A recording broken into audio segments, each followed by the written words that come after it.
पण माझ्या नवऱ्याने आमच्या चिवचं भविष्य लय भारी निवडलंय बघा। आपल्या माघारी आपल्या बायका पोरांचं काय होणार ह्याच्या काळजीनं बिचारा दिसभर शेतात राबत असतो। तुझं आणि बबन दादांचं स्वप्न नक्की पूर्ण होणार, छान मुलगी शिकणार। काय गंमत आहे बघ ना, इतकं सगळं सहन करून सुद्धा वर तूच माझी समजूत काढतीयस। खरं तर मीच तुला सुख द्यायला कमी पडलो ना ग।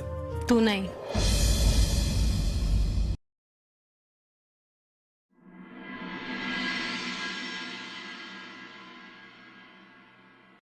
अनुसूयाचं पर्याय सुचवला ग।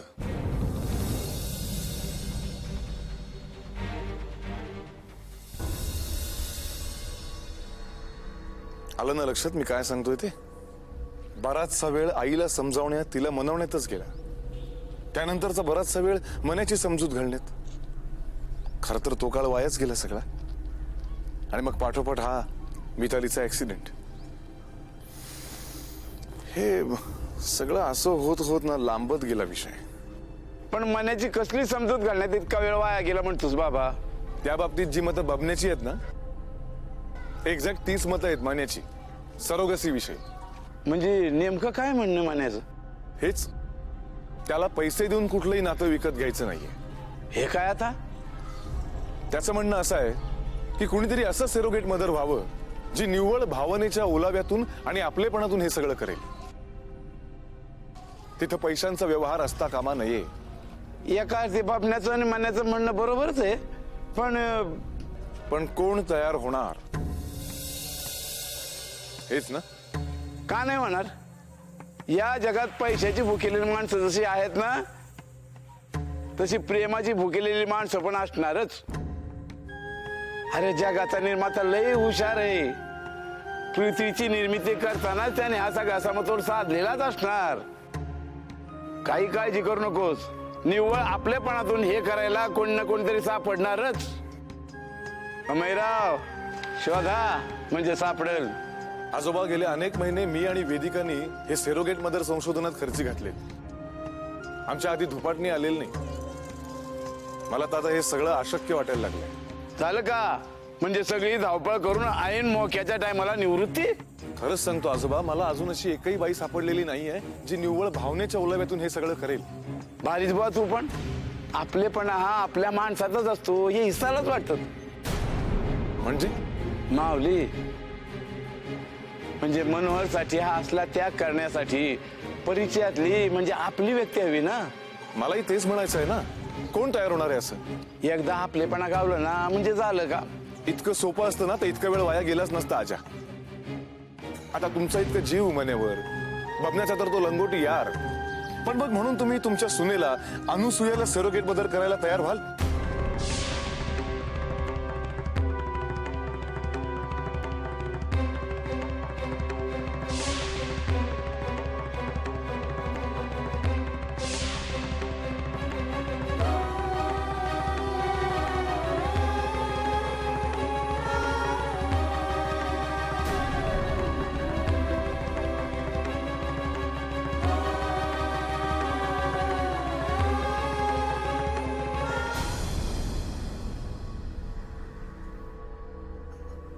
अनुसुया हा काय आलं माझ्या डोक्यात, पटकन बोलून गेलो मी. म्हटलं आता अजून उशीर नको व्हायला. हो हो हो मला समजतंय. पण मग आज्या चिडला का तुझ्यावर? काही बोलला का तुला? अच्छा, चिडला असता ना तर एक वेळ चाललं असतं ग. तुला माहितीये वेदिका, माणूस चिडला किंवा रागावला ना की कळतं ग. आलं.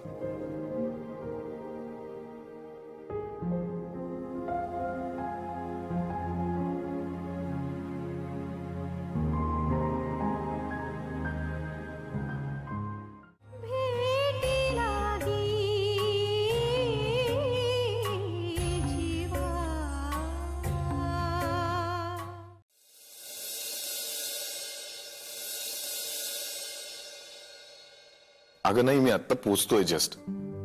हो हो, नाही अजून बोललो नाहीये मी आईशी काही. हे बघ वेदू, मी बोलणं झाल्यावर कळवतो तुला काय ते. हा, घरी आल्यावर बोलूयात.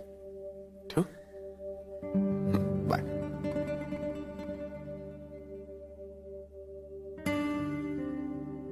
घे. चहा.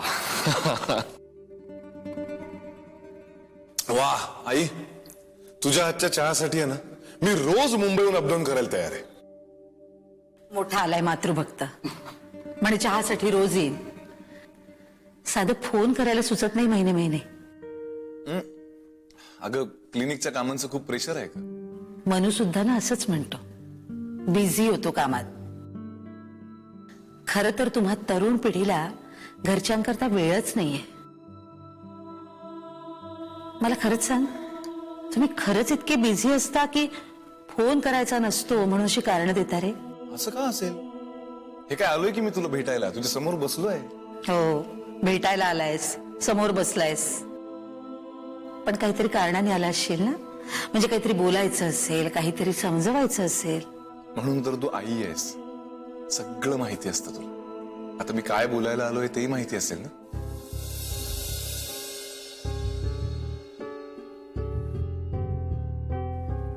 हो. मग काय मग? अगं माहितीये तुला सगळं आई. आई, तू तुझा कठोरपणा सोड ना. मनासाठी एकदा तुझ्या तत्वांना मुरड घाल ना. आई, तुला माहिती आहे सगळं. तू स्पष्ट बोललास तर काही बिघडेल का? स्पष्टच बोलतो. आई बघ, मितालीच्या ऍक्सिडेंट नंतर आता ती हळूहळू रिकव्हर होतीये. मग रुटीन सुरू होईल. म्हणजे त्याच्या कामांना आणि मी तू तिच्या.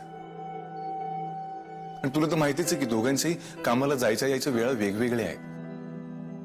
त्यामुळे अनेकदा मी तू घरात एकटी असण्याचे प्रसंग असतील.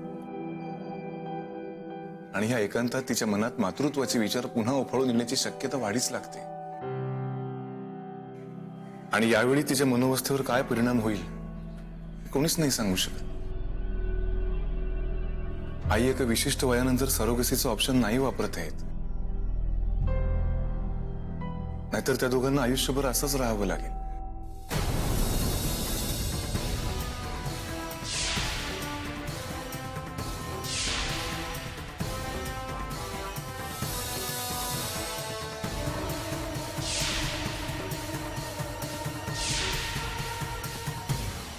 चालेल तुला? झालं तुझं बोलून? आई अगं, मी विचार करेन तुझ्या बोलण्याचा.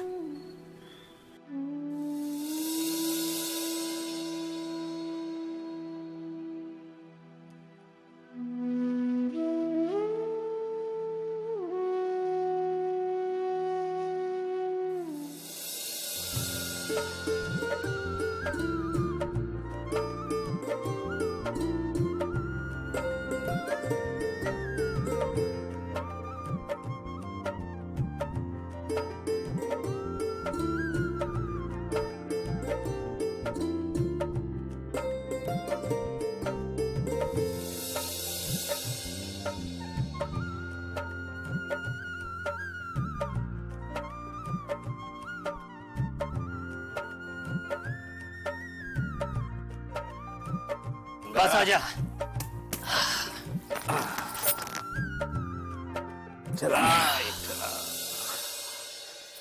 आता जरा गावी आल्यावर बरं वाटतंय बघ. हो.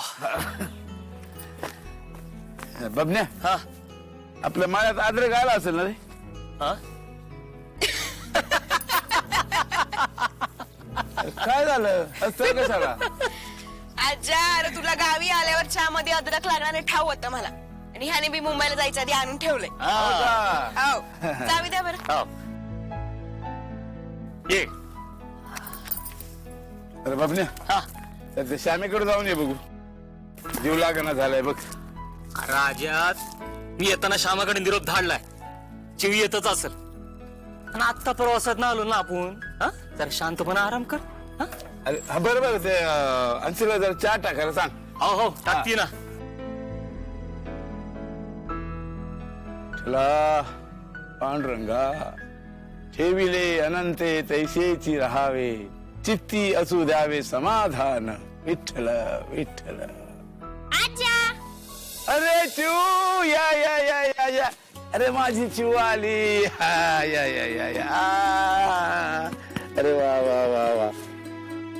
एक होता राजा, त्याची हिरवी हिरवी प्रजा, सोनेरी पिकाचा खजाना ज्याचा, तो आपला बळीराजा.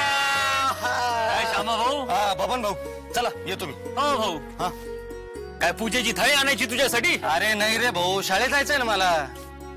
मग आजा काय म्हणताय? हा बरे बरे. बरं मी काय म्हणतो, ते शहरातून काही पाहुणे येणार आहे शाळेत. हा तर त्यांच्या समोर विद्यार्थ्यांचा असा कार्यक्रम ठेवलेला आहे, त्यांच्या कलागुणांना वाव द्यायला. आता मी या चिवला म्हणालो तर म्हणते काय, आज्या समोर असला तरच मी कार्यक्रमात भाग घेईन. हे पाय आज्जा, मी हेच सांगत होते तुला मुंबईला असताना. हो का? येड पोर आहे ना, दुसरं काय आहे? बरं चांगली तयारी करून घ्या बरं, मोठे मोठे पाहुणे येणार आहेत. चिवला जिल्ह्यातल्या शाळेत पाठवायचं ना आपल्याला. हाव हाव श्यामा, हे आपलं काम व्हायलाच पाहिजे बरं का. हाव. अरे होईल बाबा, मी शब्द दिलाय ना तुला. पण कसं आहे, विद्यार्थ्यात अभ्यासक्रमाशिवाय इतर कलागुण असले तर त्यांचा वेगळा विचार केला जातो प्रवेश देताना. असं त्याची काही काळजी करू नका, ते माझ्याकडे लागलं. मग तर घोरच मिटला. बरं बाबा जाऊ का मी, शाळेला जायचंय. चहा घ्यायला येईन नंतर. या. आज्या मस्त काहीतरी सांग बरं का चिवला. हो. म्हणजे असं काहीतरी सांग ना की समजांनी असं खुश होऊन जायला पाहिजे. अख्ख्या शाळेमध्ये आमच्या चिव सारखी दुसरी कोणी बी नाही. काय का? मग आज्या पाठीशी आपल्या खोटं नाही बोलत. हो का? हो ना.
आई,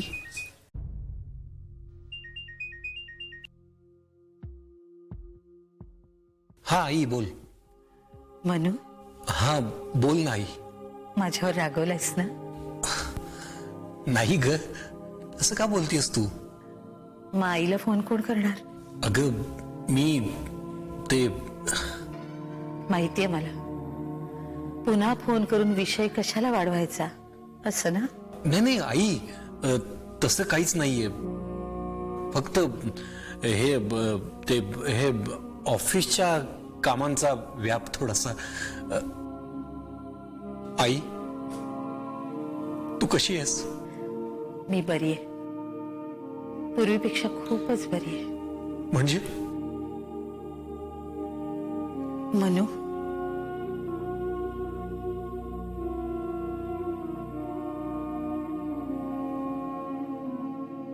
मनू, जेव्हा तू मला झालास ना,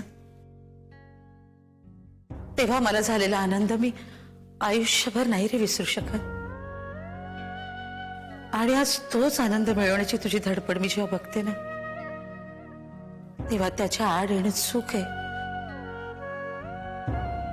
याची मला जाणीव होते. आई. हो रे मनू.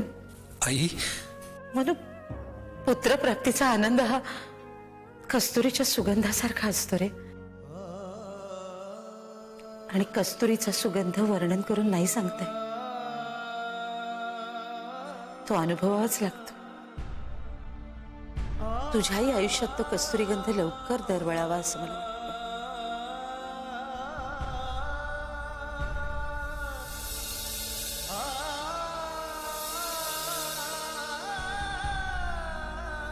आई. बोलू दे मला मनू, मीही शिक्षिकाच आहे. बदलत्या काळानुरूप जगणं मलाही जमायलाच हवं ना. आणि मग तो बदल स्वतःच्याच घरातनं स्वीकारला तर त्याहून दुसरी उत्तम संधी कोणती? आणि तूच म्हणतोस ना की बदल हा हवाच.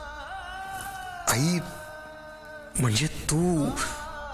हो, त्याविषयीच बोलते मी.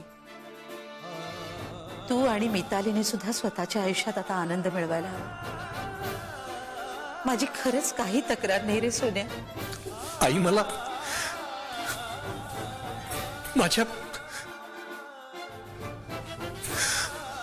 आई तू समोर हवीस ग माझ्या.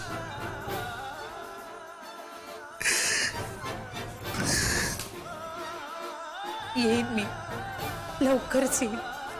मी वाट पाहतोय आई.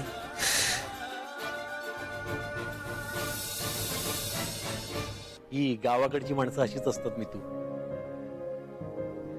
निसर्गाचा उदंड सहवास लाभलेली भाग्यवान माणसं.